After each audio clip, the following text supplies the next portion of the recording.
رحمان کا مہینہ ہے رمضان، بخشش کا ہے سامان، اس ماہ میں نازل ہوا قرآن، مالک کا ہے احسان۔ والصلاة والسلام على سید الانبیاء والمرسلین حبیب الہ العالمین ابی القاسم محمد، اللہم صلی علی محمد آل محمد وعلى آلہ الطیبین الطاہرین سیما بقیۃ اللہ فی الارضین۔ قال اللہ تعالی فی کتابہ الکریم، بسم اللہ الرحمن الرحیم، وَنُرِيدُ أَن نَّمُنَّ عَلَى الَّذِينَ اسْتُضْعِفُوا فِي الْأَرْضِ وَنَجْعَلَهُمْ أَئِمَّةً وَنَجْعَلَهُمُ الْوَارِثِينَ۔ ایک بار پھر درود بھیجے گا محمد و آل محمد پر، اللہم صلی علی محمد آل محمد وعجل فرجہم۔ پروردگار عالم کا انتہائی لطف و کرم ہے، انتہائی احسان ہے، اس نے ہمیں دین کی رہنمائی نصیب فرمائی، قرآن و اہل بیت اطہار علیہم السلام کی ہدایت نصیب فرمائی۔ دین کے شعور کے اندر جو چیز میرا خیال میں سب سے زیادہ اہم ہے وہ حقیقتوں کو قبول کرنا اور حقیقتوں کے اوپر ایمان لے کر آنا۔ پہلی بات تو یہ کہ آپ حقیقت تک پہنچ جائیں، اور ایسا نہ ہو کہ اپنے ذہن میں کچھ تخیلات جمع کر لیں اور ان تخیلات کے اوپر پوری زندگی گزار دیں، کیونکہ جیسے کہ پہلے بھی عرض ہو چکا ہے اور ہم سب لوگ سمجھتے ہیں وہ یہ کہ جیسے ہم اس دنیا سے جاتے ہیں تو پھر تخیلات جو ہمارے ذہن میں ہوتے ہیں ان کا دروازہ بند ہو جاتا ہے، پھر جو کچھ ہوتا ہے وہ ہوتا ہے جس کو ہم اس وقت اللہ کا دین کہتے ہیں، اور وہ حقیقت ہے، ظاہر ہے، بس وہی ہوگا۔ تخیلات سارے ختم ہو جائیں گے، اور تخیلات سے جو وابستہ لوگ ہیں، وابستہ چیزیں، وہ بھی ساری ختم ہو جائیں گی۔ تو شاید میں نے عرض کیا ہو کہ بھئی اگر ایک انسان کو یہاں پر خدا متعال نے آنکھیں دیں اور اس نے ان آنکھوں کو ایسی چیزوں سے وابستہ کر لیا، ایسی چیزوں میں اس کو استعمال کیا جو حقیقت نہیں تھیں، جو تھوڑی سی دیر کے لیے تھیں، مثلاً اس نے اپنی آنکھوں کو صرف اس دنیا کے لیے استعمال کیا، دنیا کی حقیقتوں کو، دنیا کی جو چیزیں ان کو دیکھنے کے لیے استعمال کیا۔ حقیقت کا لفظ اس دنیا کے اعتبار سے، گاڑی دیکھ رہا ہے، گھر دیکھ رہا ہے، اور اب دیکھنے کے معنی میں مثلا شہرت دیکھتا ہے، طاقت دیکھتا ہے، اٹینشن اس کے اوپر ہے۔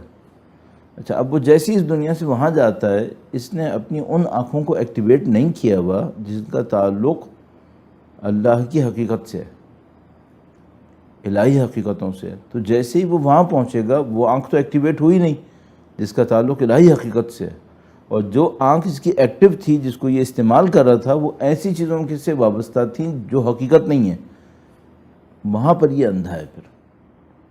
اور بالکل اسی طرح آپ کے اور میرے وجود کے اندر جتنی طاقتیں ہیں چھنیں گی یا ملیں گی مرنے کے بعد، ان کا تعلق اس سے ہوگا کہ ان طاقتوں کو ہم نے کس چیز میں استعمال کیا، کس چیز سے وابستہ کیا۔ تو مثال کے طور پہ ایسی چیزوں سے وابستہ کیا جو حقیقت نہیں تھیں تو پھر ختم ہو گیا معاملہ، پھر وہاں کچھ نہیں ہے۔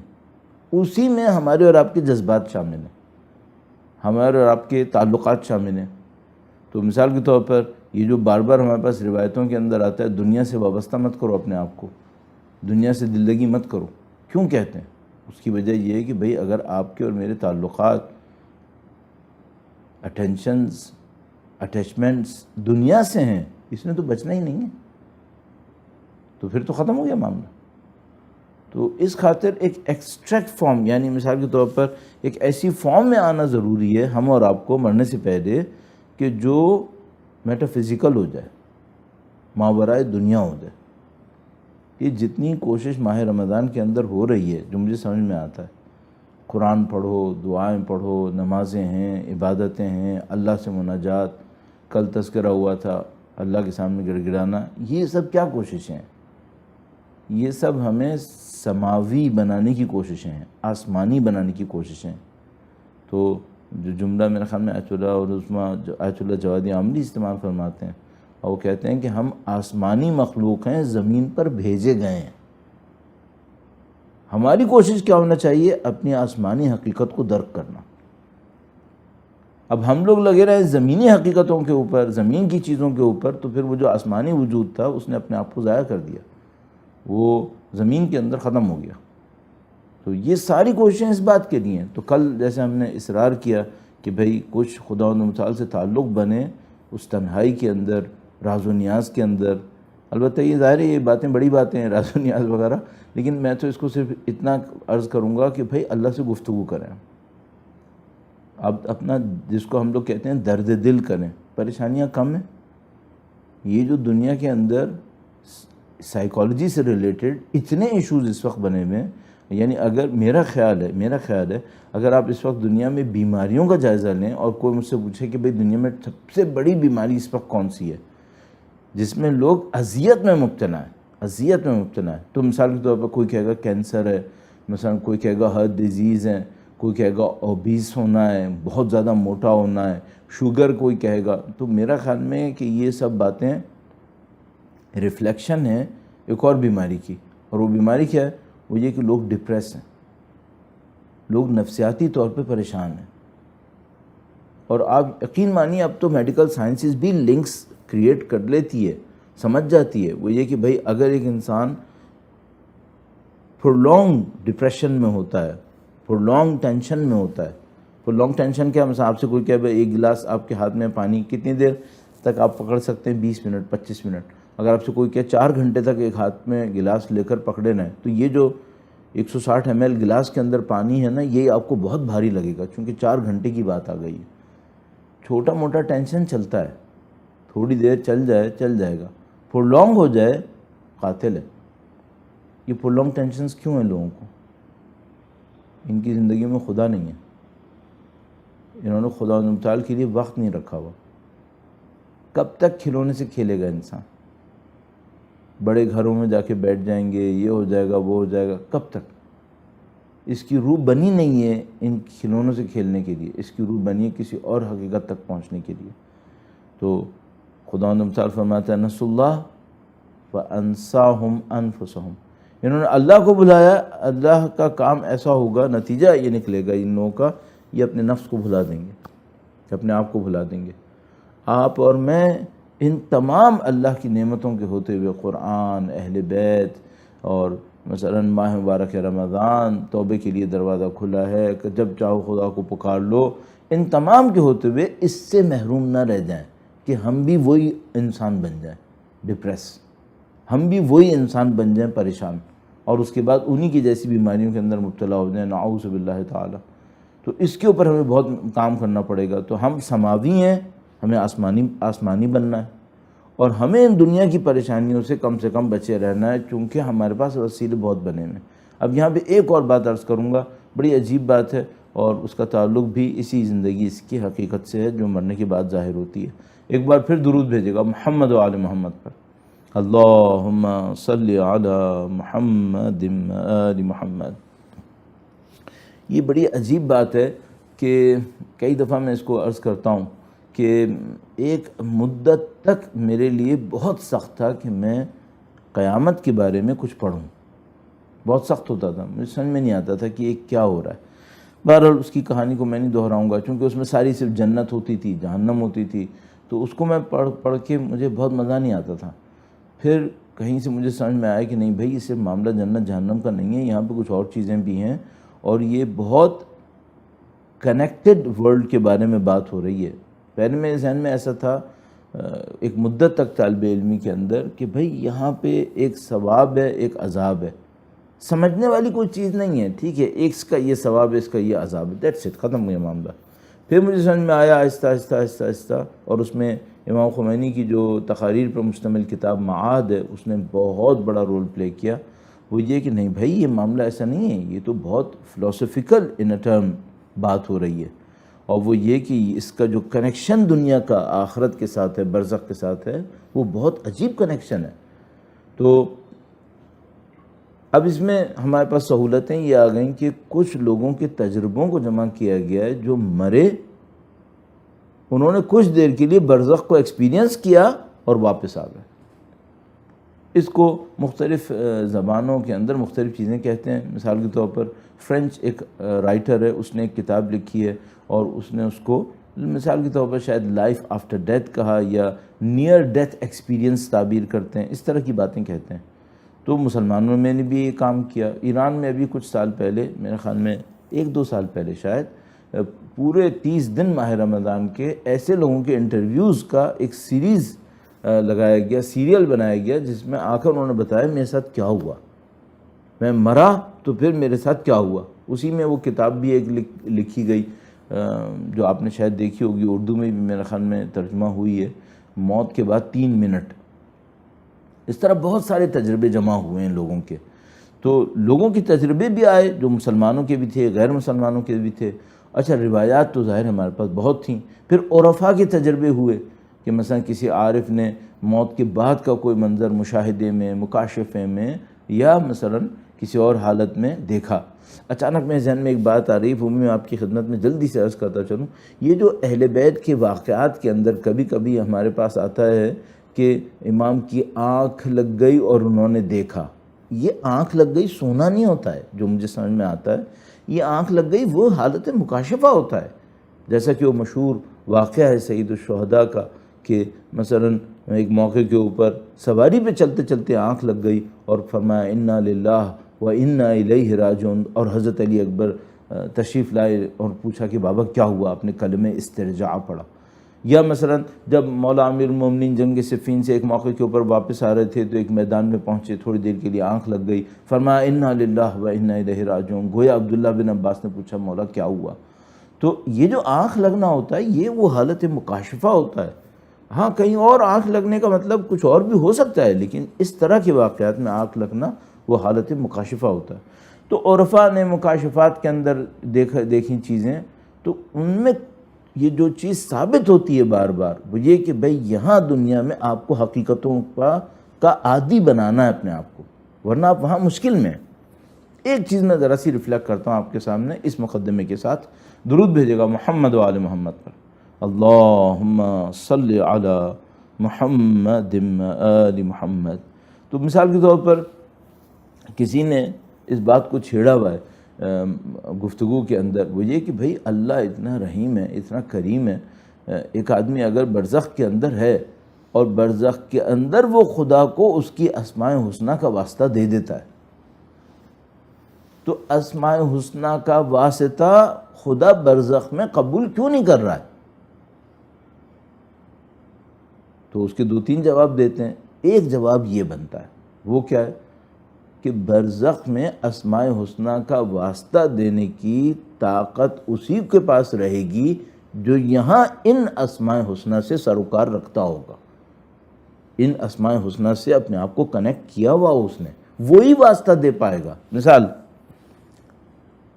مثلا فرض فرمائیے آپ نے ماہ مبارک رمضان سے ایک بات سیکھ لی، چونکہ ہم آخری ایام میں ہیں اور ہم نے کوشش یہ کی تھی کہ بھئی کوئی ایسی چیزیں ہم نے کہنی ہے جو آپ ماہ مبارک رمضان کے بعد بھی کر سکیں، تو اب ہم صرف آپ کو یہ کہیں گے بھئی آپ یا علی ہو یا عظیم پڑھیں، تو وہ 4-5 دن آپ اور پڑھیں گے، پھر ماہ مبارک رمضان ختم ہو جائے گا۔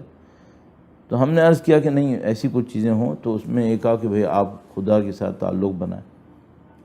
اب آپ نے مثلا وہ تعلق بنانا شروع کر دیا، اب آپ ہر روز مثلا ایک جگہ پہ کہیں بیٹھتے ہیں، خدا کو پکارتے ہیں، خدا متعال سے گفتگو کرتے ہیں، یہ اچھی عادت آپ کے اندر ڈیولپ ہو گئی۔ اچھا اب جناب علی آپ کی عادت ہے، آپ کی عادت کیا ہے؟ آپ خدا کو پکارتے ہیں۔ آپ نے دیکھا ہوگا یہ ایرانی مجالس جو ختم ہوتی ہیں تو جب وہ دعا کا ٹائم آتا ہے تو وہ لوگ کہتے ہیں بسمک العظیم العظم العز الاجل الاکرم، پھر 10 مرتبہ یا اللہ یا اللہ۔ یہ آپ کی عادت بن گئی۔ اب آپ کی عادت کیا بن گئی؟ آپ دنیاوی تو ہیں لیکن آپ خدا کو پکارتے ہیں، اللہ کو اس کے اسماء حسنہ کا واسطہ دے کے پکارتے ہیں، آپ کی عادت ہے۔ اب آپ برزخ میں آ گئے، یہ عادت ہے یا نہیں؟ اگر عادت بن گئی تو ہے۔ عادت میں اور ایک دفعہ ہونے میں 2 دفعہ ہونے میں بہت فرق ہے۔ عادت بن جائے آپ کی روح کے اوپر، گویا اس کا پرنٹ آ گیا، اب برزخ موت اس کو نہیں کاٹ پائے گی۔ موت بہت سارے کلرز کو دھو دے گی، فلٹر کر دے گی۔ موت بہت ساری اوکیشنل چیزوں کو، 1-8 دفعہ ہونے والی چیزوں کو کاٹ دیتی ہے، اچھائی میں بھی برائی میں بھی۔ موت عادتیں نہیں کاٹتی، یہ برزخ میں جاتی ہیں۔ تو انسان کا سب سے اچھا ایسٹ، سب سے بڑا سرمایہ اس کی اچھی عادتیں ہوتی ہیں، اچھے فیصلے اور اچھی عادتیں، اور بہت سارے اچھے فیصلے اچھی عادتوں سے نکلتے ہیں، اس لیے سب سے بڑا سرمایہ اچھی عادت ہوتی ہے۔ اب آپ کی ایک اچھی عادت ڈیولپ ہو گئی کہ آپ خدا کو پکارتے ہیں، اب برزخ آ گئی، اب برزخ میں ایک مشکل پیش آئی اور آپ نے مشکل میں پڑتے ہی خدا کو پکارنا شروع کر دیا۔ کیوں؟ آپ کی عادت ہے، یا اللہ نجات دے۔ موت اوپر سے آنے والی چیزوں کو جو کلر کی طرح چڑھ جاتے ہیں کاٹ دیتی ہے، عادت نہیں کاٹتی۔ اب جب کہ آپ کی یہ عادت ہے، اب برزخ میں آپ نے اللہ کو پکار لیا اور آپ کامیاب ہو گئے، اب مشکل آسان ہے، اب کام آسان ہے۔ کیوں؟ خدا تو وہاں بھی ہے، سنے گا تو وہاں پر بھی۔ دم ہو کہ کوئی پکار بیٹھے، پکار سکے۔ بقول آیت اللہ جوادی عاملی کے کہ کوئی انسان مرتا ہے، ہزاروں سال تکلیف میں بیٹھتا ہے، اس کے گناہ کٹتے ہیں، دھلتے ہیں، جلتے ہیں، پھر اس کو یاد آتا ہے کوئی خالق تھا جس کو میں مانتا تھا، نام یاد نہیں آ رہا، کوئی نبی ہے جس کو میں مانتا تھا، نام یاد نہیں آ رہا۔ لیکن آپ کی تو عادت بنی ہوئی ہے، آپ کو تو خالق بھی یاد ہے، خالق کو پکارنا بھی آپ کی عادت ہے۔ اب جب گئے مشکل میں تو آپ نے کہا اے اللہ معاف کر دے، میں تو دنیا میں جب مشکل میں پڑتا ہوں تجھے پکارتا ہوں، تیری خاطر بہت ساری میں نے گناہوں کو چھوڑا ہے یاد کر کر کے۔ اب مشکل میں آپ کو پکارنے کی طاقت ملے گی یا نہیں ملے گی؟ اب ملے گی برزخ میں۔ تو آپ نے جیسے ہی پکارنا شروع کیا تو یہ جو نیئر ڈیتھ ایکسپیرینس والے لوگ ہیں نا، یہ بتاتے ہیں کہ اگر کوئی برزخ میں اللہ کو پکارنے میں کامیاب ہو جائے، برزخ تبدیل ہو جاتی ہے، عذاب غائب ہو جاتے ہیں۔ اور یہی عالم ہے اہل بیت کو پکارنے پر، کہ اگر کوئی اس رشتے کو جوڑنے میں کامیاب ہو جائے اور اس جڑے ہوئے رشتے کے ساتھ جائے، دعوے تو ہم بہت کرتے ہیں، میں غلام حیدر ہوں، میں غلام حیدر ہوں، یہ قبر تک لے جا سکو یہ بڑی بات ہے۔ اگر کوئی اس غلامی حیدر کو لے کر قبر میں اتر گیا اور وہاں جا کر مشکل میں پکار اٹھے، یا علی ادرکنی، یا علی ادرکنی، اب دنیا کچھ اور ہے۔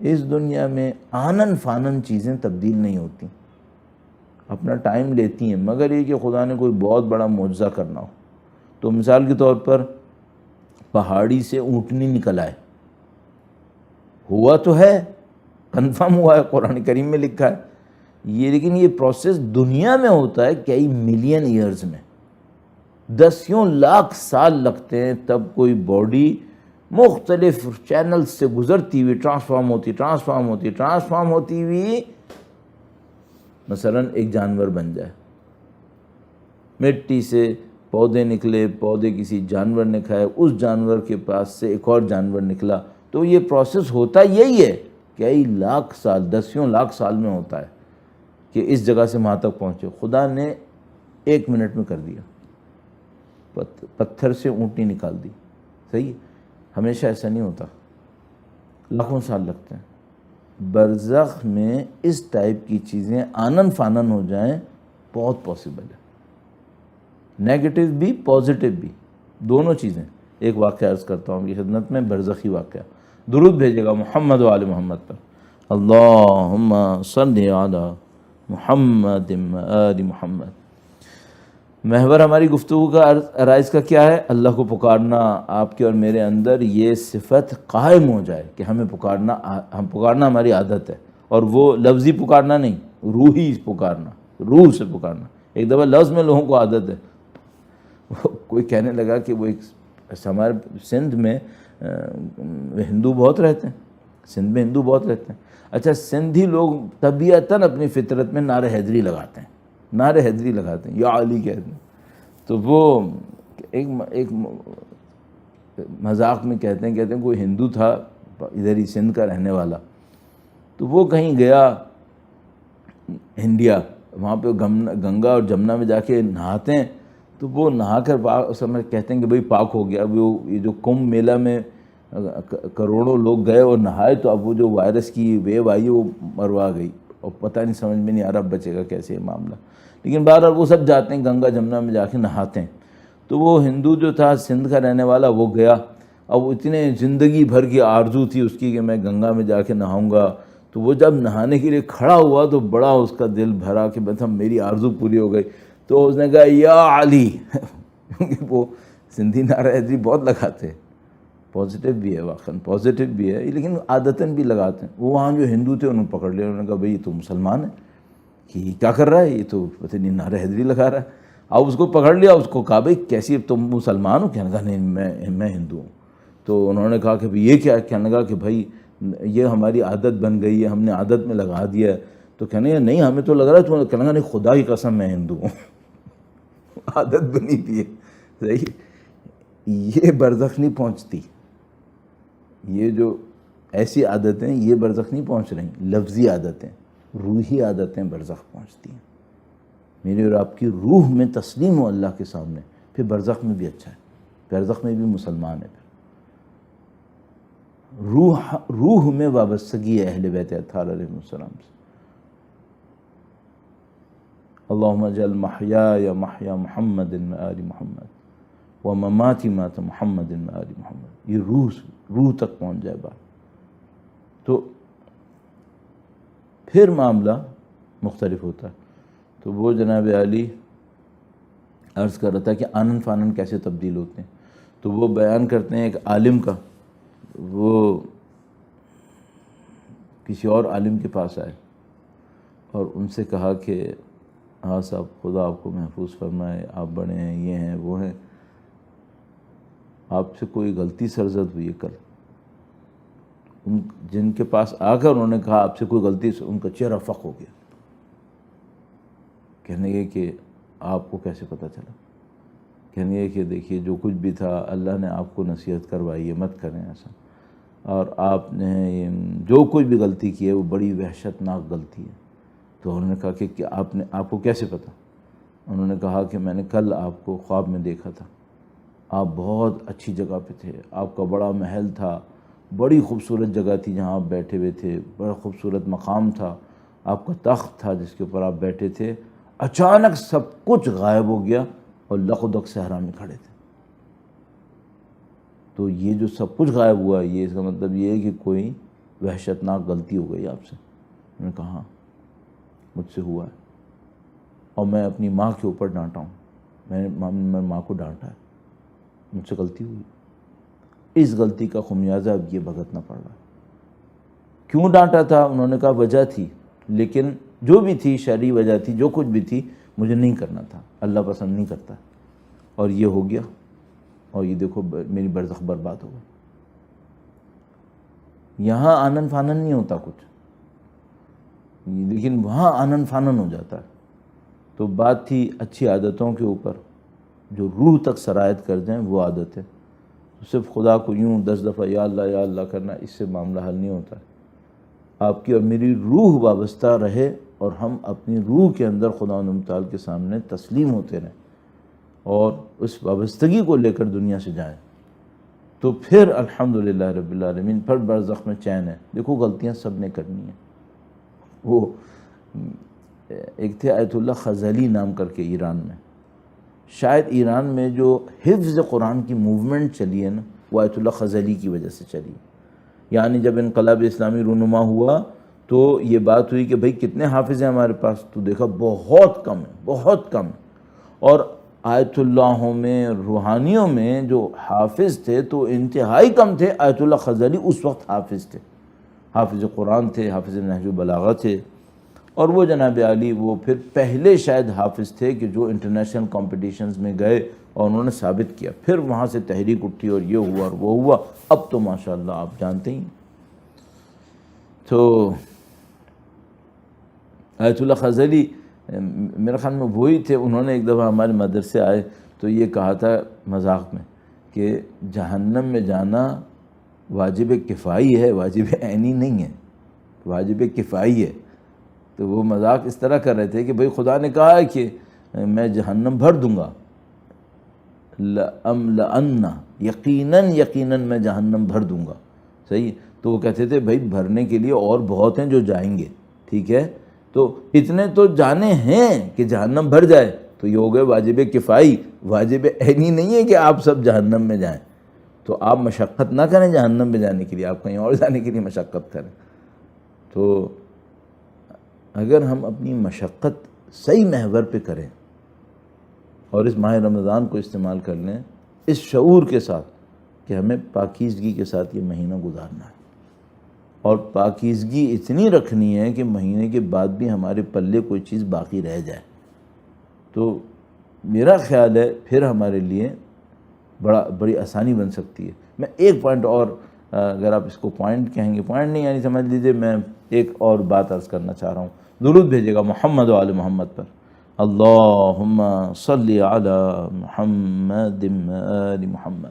اب یہ اچانک میرے ذہن میں ایک بات آئی کہ بھئی جیسے ابھی ہم بات کر رہے تھے نا کہ دنیا ختم ہو جاتی ہے، برزخ آتی ہے، پھر انسان کی ہر چیز برزخ میں نہیں پہنچ پاتی، بلکہ وہ عادتیں جو اس کی روح تک پہنچی ہوئی ہوں وہ برزخ میں پہنچتی ہیں. صحیح ہے، یہ بات ہوئی ابھی. تو پتہ نہیں اچانک میرے ذہن میں آ رہا ہے جیسے ماہ رمضان ختم ہوتا ہے نا اور ماہ شوال ختم ہوتا ہے، تو ہر وہ کام جو آپ ماہ رمضان میں کر رہے تھے اچھا کام، وہ ماہ شوال میں بھی کر رہے ہوتے ہیں کیا؟ نہیں. بہت ساری چیزیں نکل جاتی ہیں. گویا پھر ہم موت کا سا ایک منظر دیکھ رہے ہیں، دیکھ لیتے ہیں. تو مثال کے طور پر ماہ مبارک رمضان میں پابندی سے سحری کے لیے اٹھنے والے لوگ ماہ شوال میں شاید نماز شب کے لیے نہیں اٹھیں گے، یہ فجر سے پہلے نہیں اٹھیں گے، ابھی پابندی سے اٹھیں گے. معاملہ پیٹ کا ہے چونکہ اذان کے بعد پھر کھانے کی اجازت نہیں ہے، تو ابھی پیٹ کی خاطر پابندی سے اٹھیں گے سحری کرنے کے لیے، فجر سے پہلے اٹھیں گے. صحیح ہے.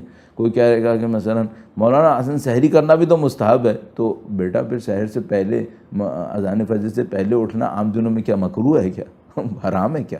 وہ بھی تو مستحب ہے. تو وہاں مستحب کیوں نہیں پکڑتے؟ تو کہاں گئی وہ عادت جو 30 دن پڑی تھی کہ فجر سے پہلے اٹھیں گے اور پھر نماز شب بھی پڑھ لیتے ہیں چونکہ سحری کے لیے اٹھے ہی ہیں تو چلو چند عبادتیں بھی کر لیں. کیسے نکل جاتی ہے یہ عادت، ختم ہو جاتی ہے؟ مرنے تک یہ عادت باقی رہے گی. پھر مرنے کے بعد بہت محنت کرنی ہے اس اعتبار سے کہ ہماری عادتیں خوبصورت عادتیں ہوں اور وہ مرنے کے بعد انشاءاللہ ہمارے درمیان باقی رہیں. میں نے کافی چیزیں اس حوالے سے آپ کی خدمت میں عرض کر دیں، شاید میرا دماغ اس پہ رکا ہوا ہوگا کہ میں اس کو نکال نہیں پا رہا ہوں اپنے ذہن سے، تو میں کوشش کرتا ہوں کہ کوئی اور پوائنٹ بھی ایڈ کروں. اور آج کا وقت میرے خیال میں اختتام پر ہوگا. درود بھیجے گا محمد و آل محمد پر.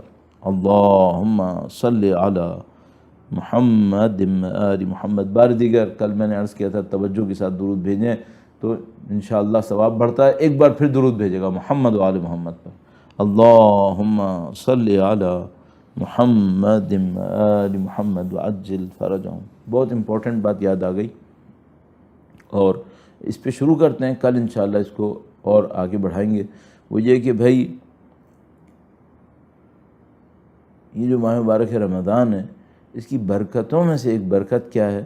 وہ یہ کہ یہ ہمیں، آپ نے دعاؤں کے آخر میں جملہ دیکھا ہوگا، اللہم اجعلنی من عتقائک من النار. خداوندہ مجھے آتش سے، آگ کے عذاب سے نجات پانے والوں میں قرار دے دے.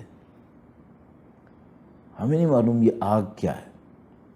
حقیقت یہ ہے کہ یہ آگ کیا، اگر میں اس کو معذرت کے ساتھ کہوں کیا بھلا ہے یہ نہیں معلوم یہ کیا ہے. لیکن یہ دعاؤں میں ہے بہت کہ خدایا آگ سے بچا لے، آگ سے بچا لے. اب یہ آگ کون سی آگ ہے تو ہمیں حقیقت یہ کہ اس کا شعور نہیں ہے میرے جیسے کو. لیکن ہاں اتنا ہمیں پتہ ہے کہ یہ جو آگ ہے یہ دنیا میں بعض اوقات اتنا برا جلا دیتی ہے انسان کو، چاہے وہ مادی آگ ہو اور چاہے وہ نفسانی آگ ہو. کوئی آدمی کسی کی حسد میں مبتلا ہو جاتا ہے، کیسے جلتا ہے.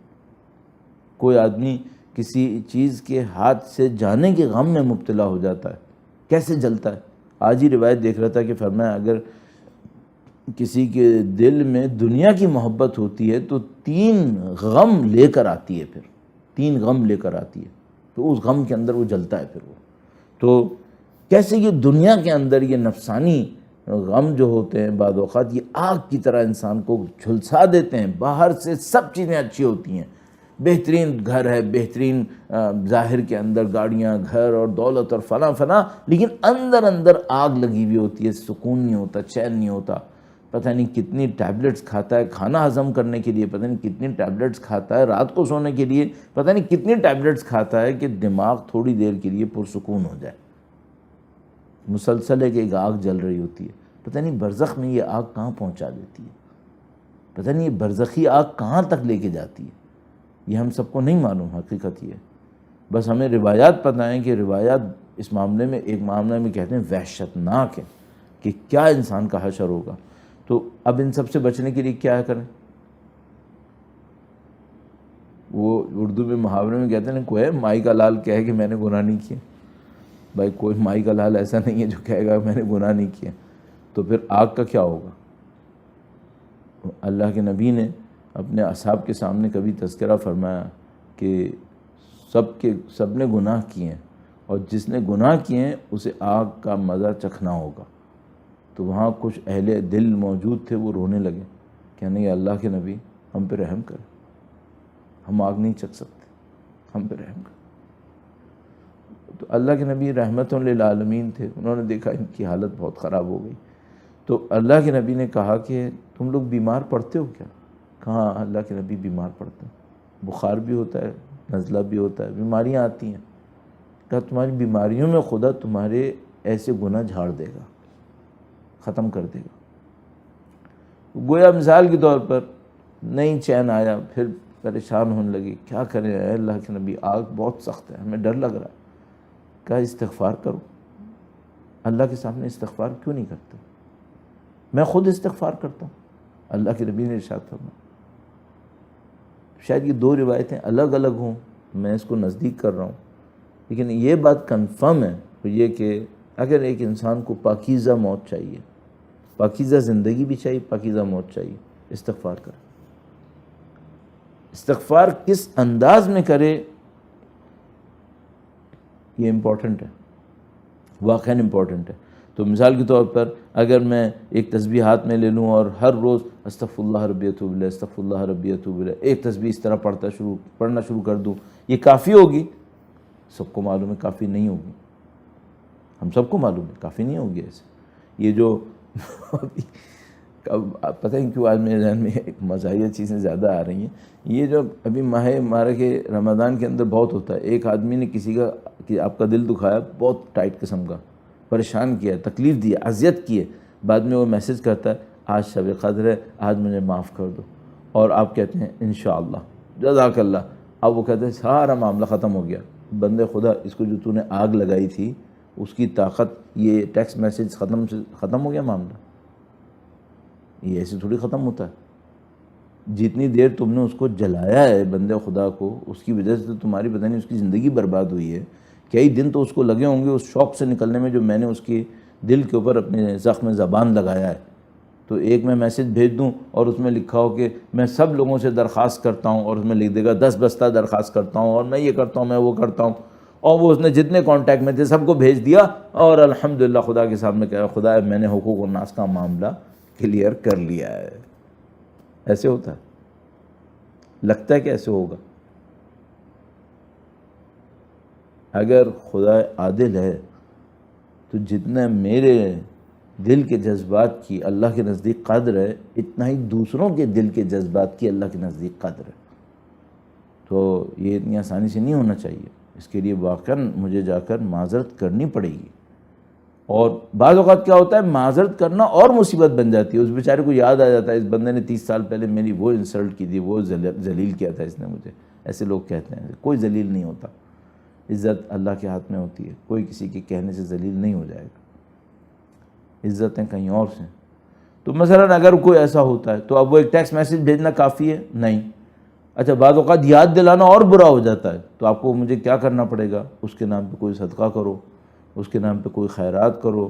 اگر میں نے اس کی انسلٹ کی تھی کسی سوسائٹی کے اندر، کسی پینل کے اوپر، کسی ایک سوسائٹی کے حصے کے اندر، وہاں جا کے اس کی حیثیت کو برقرار کرو، یہ سارے کام کرنے پڑتے ہیں یعنی واقعاً مشکل ہے کہ انسان کسی کی حیثیت سے کھیل لے اور اس کی وجہ سے پتہ نہیں کتنے لوگ برباد ہوئے ہوں، اس سے تعلقات خراب کر کے بیٹھ جائیں اور بعد میں 25 سال کے بعد کہوں سوری میں نے غلط کیا تھا، یہ غیبت کی تھی نا، آپ مجھے معاف کر دیں۔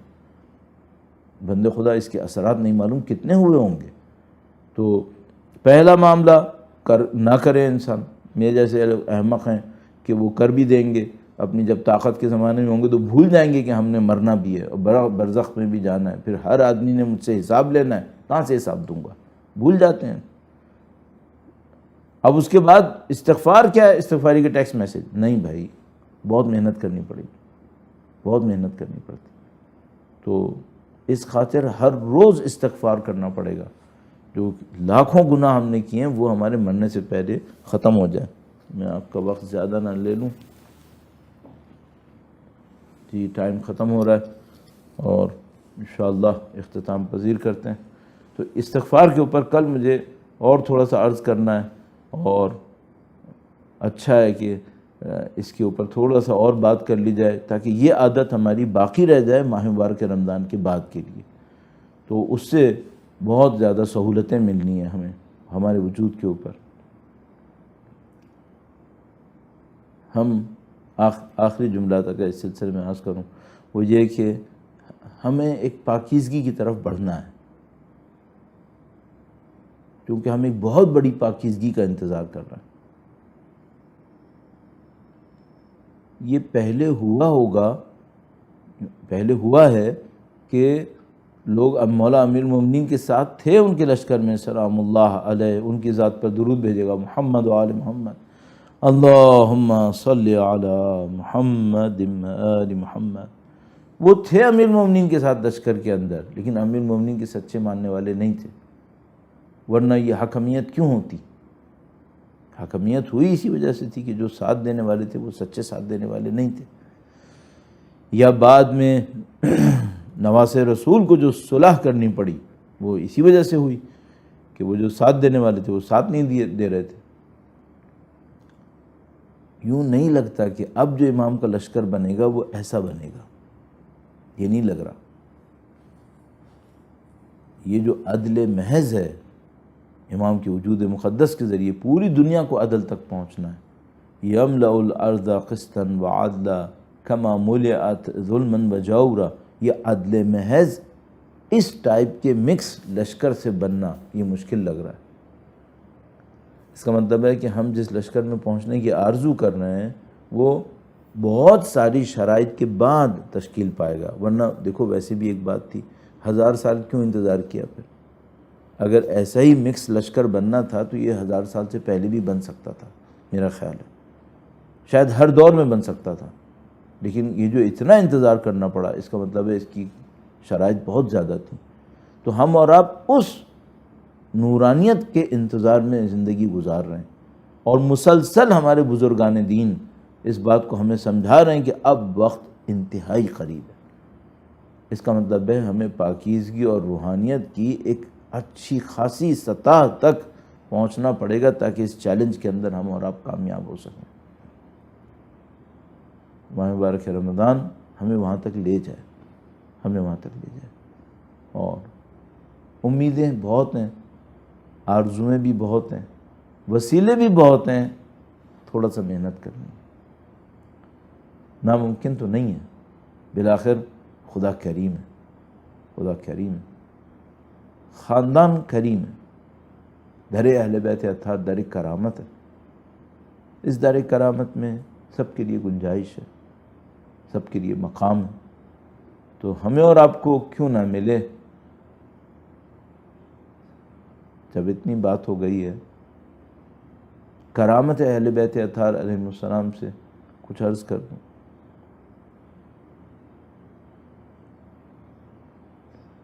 اتنا کہنے کے بعد کرامت سے انسان کیا عرض کرے؟ اہل بیت اطہار علیہ السلام کی کرامت سے تو کریم کا ایک معنی یہ ہوتا ہے کہ جب اس سے کہتے ہیں کہ معاف کرو، سچے دل سے کہیں، فوراً معاف کر دیتا ہے۔ اگر کسی کو خاندان عصمت و طہارت کی کرامت ڈھونڈنی ہے اس معنی میں تو کس واقعے میں ڈھونڈے گا؟ پھر حضرت حر سے بڑھ کر شاید ہی کوئی واقعہ ملے گا، اس سے بڑھ کر شاید ہی کوئی واقعہ ملے۔ اولاد فاطمہ العطش العطش چل رہا ہے، تصور ہی تکلیف دہ ہے، تصور تکلیف دہ ہے۔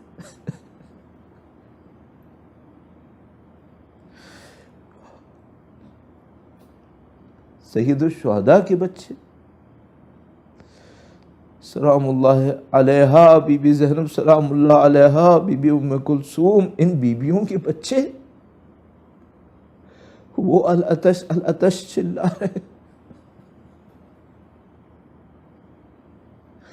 اولاد عصمت و طہارت، مظلوم بچے، نہیں معلوم کتنے بچے تھے وہاں پر، کوشش کی مورخین نے سمجھنے کے لیے، لیکن وہ بچے یہ چلا رہے تھے کہ کوئی پانی پلانے والا ہے ہمیں۔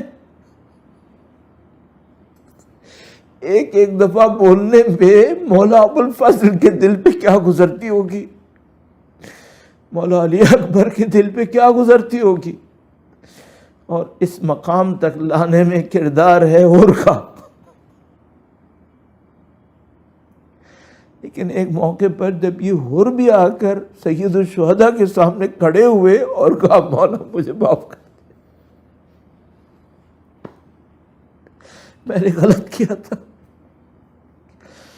کتنی شرمندگی کے ساتھ آئے ہوں گے، کتنی ندامت کے ساتھ آئے ہوں گے، اور کتنے کریم امام کے سامنے آ کے امام نے اپنے دل سے لگا لیا۔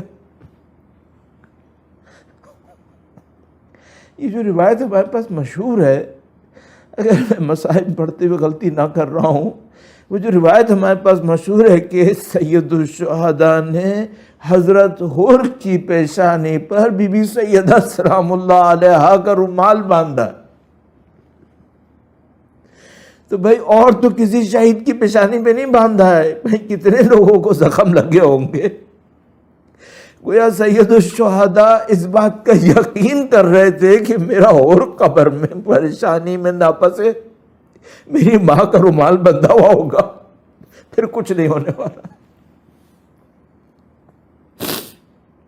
خدایا تجھے در اہل بیت کی کرامت کا واسطہ، خدایا تجھے اہل بیت اطہار علیہ السلام کی عظمت کا واسطہ، ہمارے پاس اس سے بڑھ کر کوئی سرمایہ نہیں ہے۔ خدایا قرآن و اہل بیت اطہار علیہ السلام کی عظمت کا واسطہ پروردگار، اسی ماہ مبارک رمضان میں ہمارے اور ہمارے تمام مرحومین کے تمام گناہ صغیرہ و کبیرہ کی مغفرت فرما، ہمیں اچھی برزخ کی زندگی نصیب فرما۔ اے خدایا اس سے قابل امام کی تشریف آوری کے امتحان میں سرخرو فرما، ان کے لشکر میں پہنچنے کی سعادت نصیب فرما، اور اس راہ میں شہادت نصیب فرما۔